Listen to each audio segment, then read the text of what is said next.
Mirë të gjithëve. Hello everybody.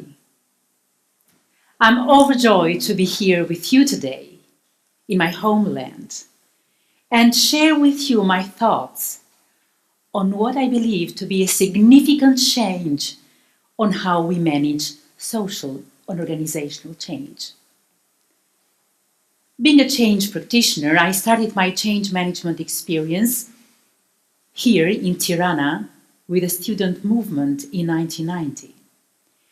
And since then, have had the opportunity throughout my career to accompany individuals, teams, organizations, and senior executives realize profound change in their organizations and lives.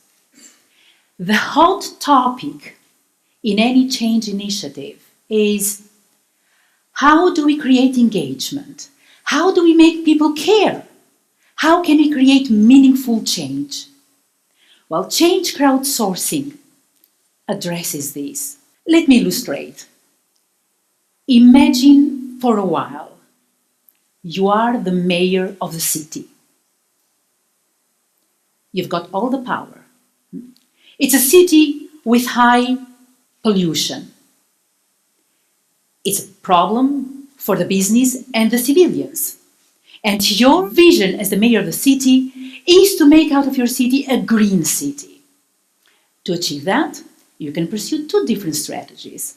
Strategy A, you create a closed group of experts, you ask to create a solution, you ask the solution to be implemented, and then you ask people to follow, and you impose a solution. That was strategy A. Or you can follow a different strategy, strategy B. You're open, you open up the process, and you use social technologies to involve in the process a broad base of stakeholders, all those that are concerned. You're open to ideas, you're present, you give feedback, you challenge for well-built solutions, and you make the process of selecting the best idea transparent. All the rest being the same. Which strategy do you think is going to give faster adoption and wider impact? Strategy A, with a closed group, or strategy B, on involving a broad mass of people? Just raise your hands if you think it's strategy A. Okay? Raise your hands if you think it's strategy B. Thank you. It is strategy B. And it's so evident, isn't it? The phenomenon described is called change crowdsourcing. And it is about co-creating the future. It is not a polling system, neither an instrument for voting, and neither a platform for analyzing or criticizing the past. Its power centers on creating the climate and the capabilities that are necessary for realizing profound change. Viral adoption, co-created change, profound impact, that sounds almost illusionary.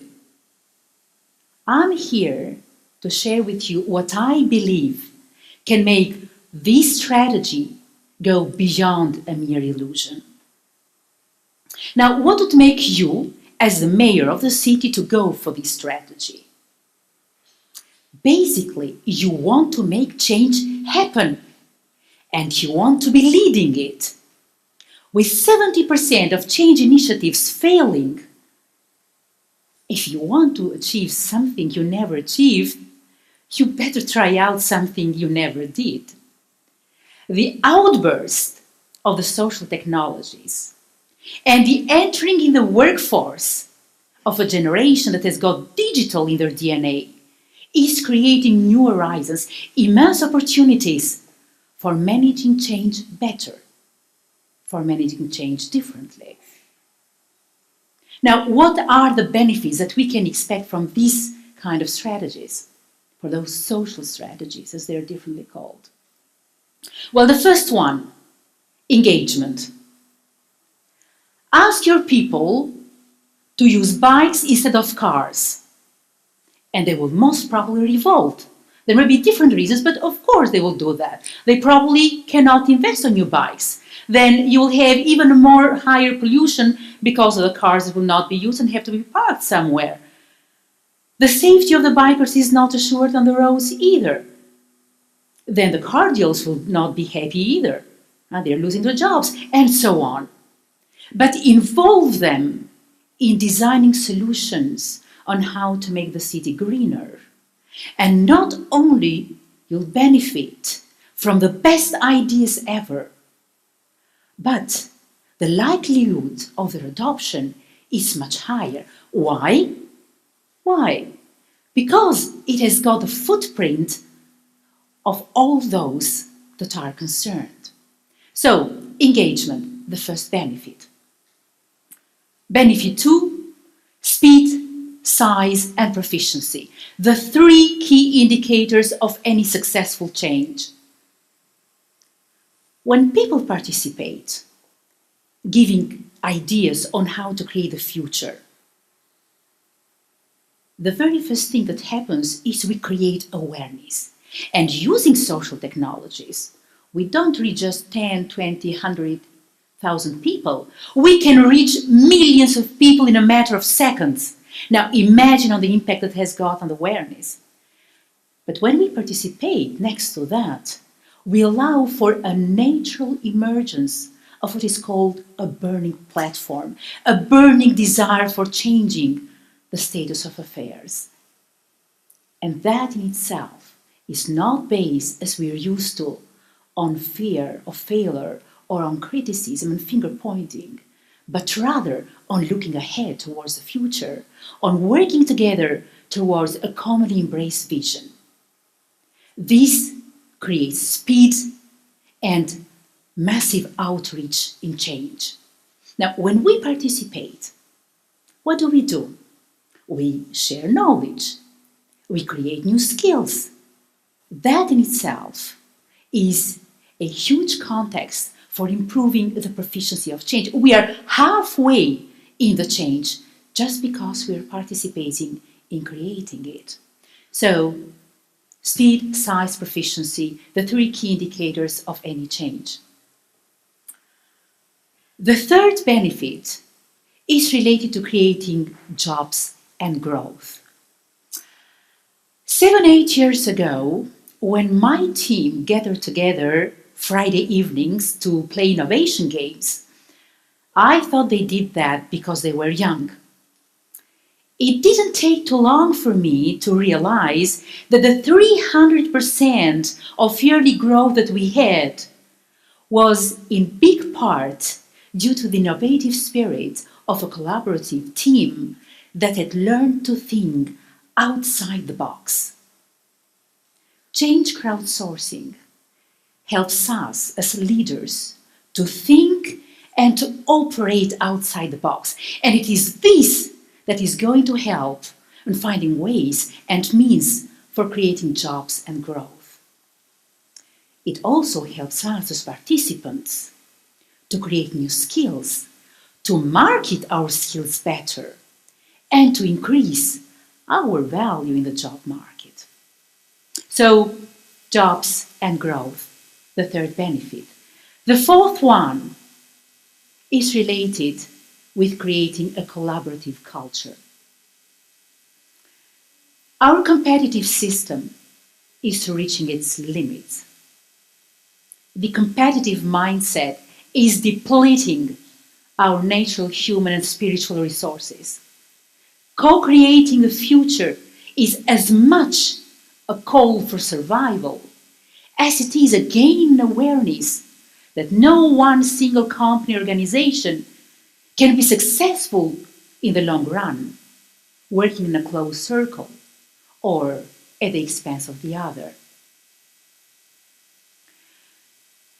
These are the benefits: engagement, viral adoption, jobs and growth, collaborative society. They are immense. But whether we go for adopting or not change crowdsourcing, we might want to think at least about 3 important pitfalls. The first one is what I get frequently from the organizations, that not every good idea is a good idea. And detecting early in the process good ideas, constructive ideas from destructive ideas requires a serious upgrade of change leadership skills. The second pitfall is the illusion that social technologies can substitute for effective communication and human interaction. And the third pitfall comes from the first two, saying, let's do nothing. It's complicated, it's risky. But can we? The Green City project can be started by any individual in the society, any level in the organization, any institution. And the irony is that we cannot stop the burning platform. And you know what happens with the burning platforms? The fire can wipe a whole city. The question is, would you, as a leader, be caught in a firefighting mode, or would you rather be orienting this desire to change towards the future? Which one would you choose? Firefighting or building the future? Tell me. Exactly, building the future. There is another point here. 75% of our workforce is Generation Xers and above, married to their work, approving authority, and most of the time workaholics. Next to that, you've got 25% of the workforce, the Generation Ys, the young generation, totally dismissive to authority, job hoppers, and future-oriented. The difference is big. The difference is considerable to neglect. The question is, considering the crisis and this difference, what are our chances to integrate this young generation of talent in our workforce and benefit from their talent? What is our chance to integrate this generation and to nurture the new generation of leaders that will take our society to the next level? Between 1 and 0, what are you going to give us a chance? So, doing nothing is a no-no strategy if we want to avoid social distress and if we want to create jobs and growth. Now, how can we avoid those pitfalls and benefit from this strategy? And I see at least two challenges that we need to affront. The first one is participative leadership. Embracing the shift from directive, closed leadership with a focus on telling to wider sponsored leadership with a focus on co-creating. This shift requires from the change leader to be the architect of the social fabric of the society. This shift requires from organizations to rethink their value chains and to transform their organizations, their structures and their cultures to become more open, to be less hierarchical, and to build trust. When trust is present, participation becomes constructive. Focus is on the future, creativity blossoms, and commitment comes natural. When trust is present, we build mass dialogue. And mass dialogue, in the context of change, is like the car seat belt. Having it on can make a difference between life and death. Can we as change leaders embrace this journey? I believe so. It's only a matter of choice. The second challenge is related with the technologies, especially with the social technology. Well, social technologies are not a toy for passing our times, not for overwhelming people with information that is redundant and we can do nothing about. Social technologies are and need to become the bridge between the competitive mindsets and a co-creative culture. They are very well placed for doing so. They are very well placed for bringing people closer and enabling a higher gear of learning. It is this higher gear of learning that allows bringing change to another level. And of course, social technologies will need to address a very important element which is related with data integrity, data ownership, and process transparency. Are you going to participate if, for example, your idea was misappropriated? Are you? If someone else becomes the owner of that idea? I'm sure you won't be able to do that. So there is quite a challenge for social technologies to develop further, but also for us, users of it, to be responsible on the reasons for adopting it and the way we're applying and using it. So, ladies and gentlemen, in conclusion, let's give change a better chance. In our world of high pressure for transparency, constant change, and ever-increasing digitalization, change crowdsourcing can realize significant change, profound change. And social technologies are creating new horizons, but their purposeful adoption calls for a leadership style that is more inclusive, nurturing, and collaborative.